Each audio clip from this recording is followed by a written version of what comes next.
So what's up? Magandang araw sa inyong lahat mga kamanok. Again, so nandito ulit tayo para sa mga katanungan ninyo na sasagutin natin. Gaya nga nasabi ko sa inyo mga kamanok, hanggat may panahon, pagkakataon tayo, nasagutin ng inyong mga katanungan, sasagutin ko po yan dahil kayo po ang aking priority palagi. Okay? So sa mga newbie, mga baguhan, ito na yung pagkakataon ninyo para marinig, para maipaliwanag natin yung mga kasagutan sa inyong mga katanungan. Kaya ano pang hinihintay nyo? Nandiyan lang ang comment section. Feel free na mag-comment at ako bahalang sumagot sa inyong mga tanong. Kaya mga kamanok, isa lang palagi ang sinasabi at hinihiling ko, wala naman po itong bayad. Don't forget to click the subscribe button, i-like yung video, at mag-comment dito.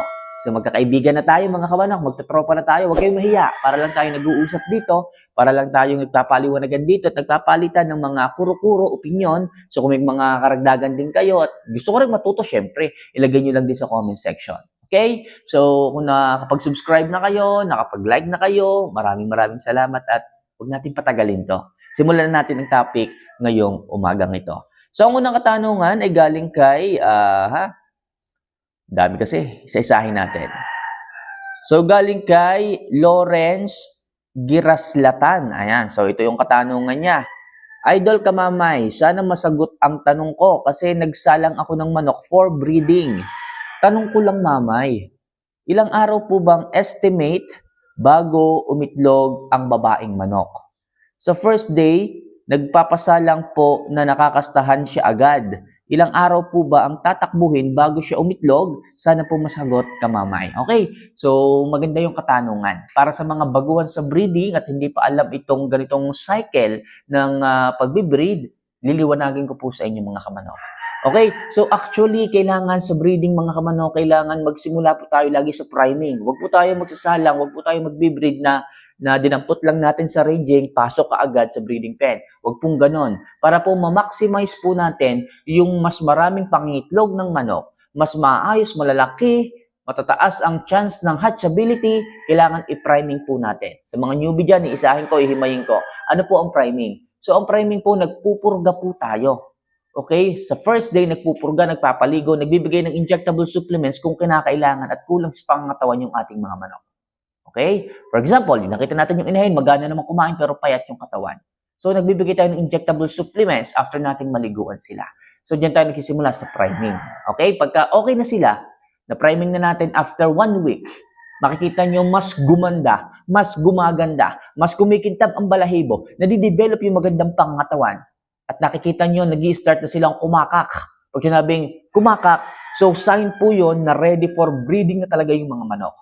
Okay? Para sa ganun, yung breeding ninyo, halimbawa kinakastaan yung inahin. So talagang pasok sa sistema ng manok, pasok sa sistema ng inahin, at mas mabilis po ang development ng pagbuo ng mga itlog. Pagbuo ng ovaryo o pagiging fertile ng inahin.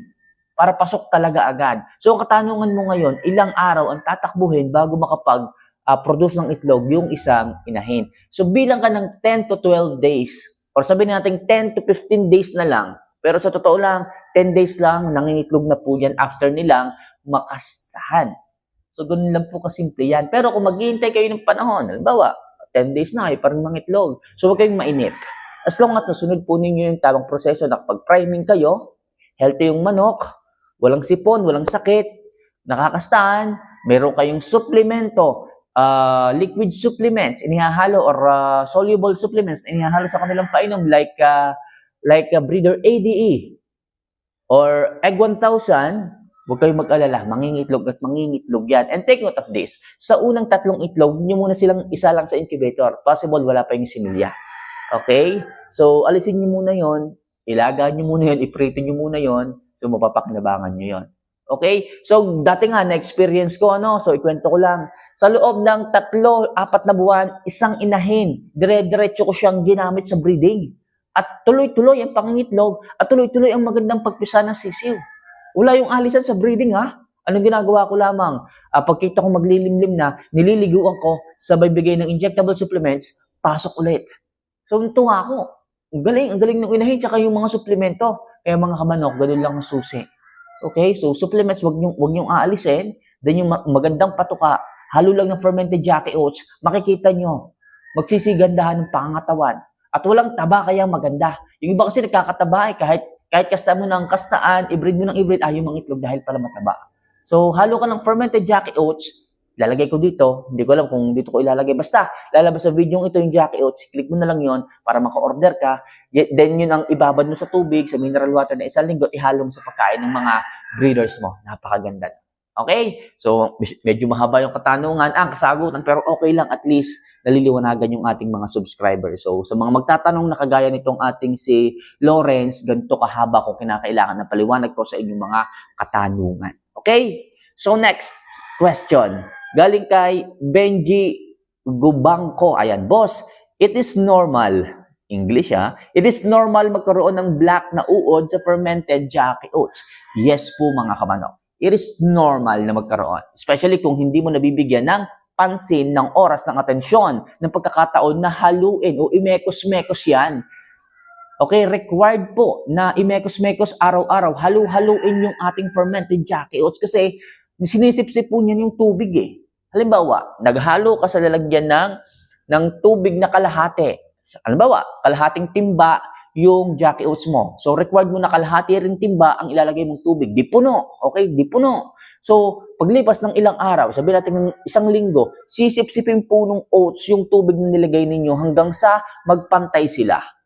Okay? At sa paglipas ng panahon ng araw, masisip-sipin pa hanggang sa mas bumaba na yung tubig sa taro o sa timba ninyo.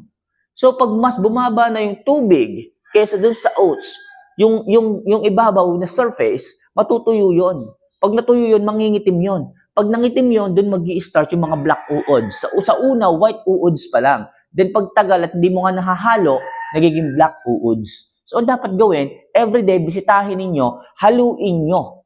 Kung halimbawa, na-skip ninyo, 1 araw akong hindi nakapagbigay ng Jackie Oats, baka mamaya, hindi na rin okay. So, okay pa rin yun. Makikita nyo lang, medyo nagiging dark yung ibabaw na surface, haluin nyo lang para mapunta sa ilalim, ma-ferment ulit.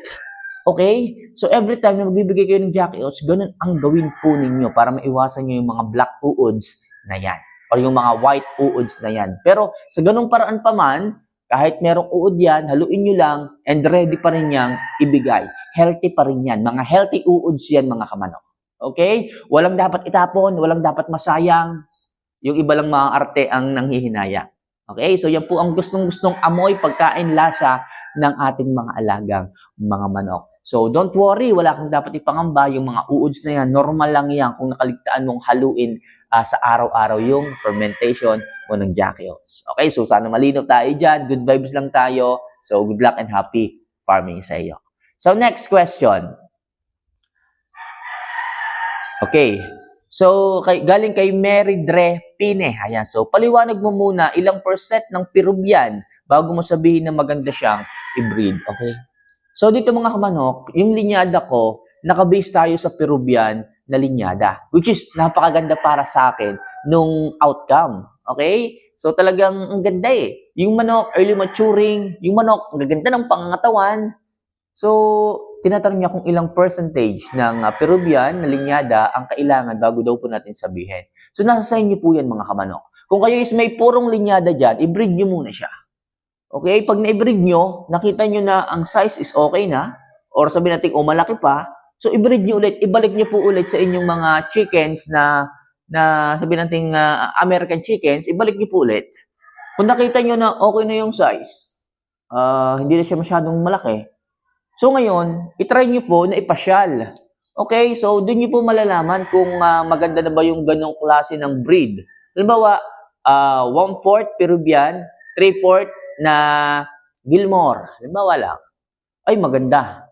Okay, maganda na. So, yun yung magandang timplada. Hindi nyo na kailangan pang ibalik ulit o hindi nyo kailangan pataasin ulit yung linyada ng Peruvian para makakuha pa ng mas maganda. So, kung alam mo na okay na sa'yo yung resulta ng pagpasyal ninyo, doon na kayo magstay o doon na kayo mag-stock.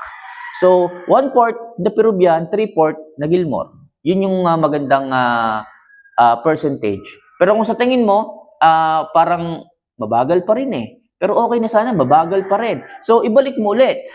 Okay, mas pababain mo ulit yung linyada ng Peruvian. Kung sa tingin mo, pangit, malaki ang ulo, tapos Peruvian pa rin, ibalik mo ulit ng isa pa. Okay, so pag naging ano na lang yan, mas mababa pa yung percentage ng Peruvian, as tingin mo, perfect na yung size, perfect na yung itsura, perfect na yung okay yung activities, so doon ka mag-i-stick or doon ka mag-i-stack, doon ka titigil. Hindi mo pwedeng sabihin na dapat one half. Kung nakikita mo naman na hindi ka satisfied pa. So, ganun lang kasimple mga kaman. Okay? So, para sa akin dito, 1/4, 3/4. Yun ang magandang percentage niyan. Okay? So, yun lang sa ngayon mga kamanok ang aking simpleng mga katanungan na sinagot. Alam mo, kukunti pero mahaba yung explanation. Masyadong haba yung video. Anyway, huwag kayong mag-alala. Marami pa akong gagawing video na pagsagot sa inyong mga katanungan dahil kayo po ang priority ko, kayo po ay mahal ko, bibigay ko ang mga honest na kasagutan sa inyo. So, yun lang mga kamanok. Sana kahit pa paano nag-enjoy kayo at nakatulong. See you for our next vlog. Mahal ko po kayo. Paalam.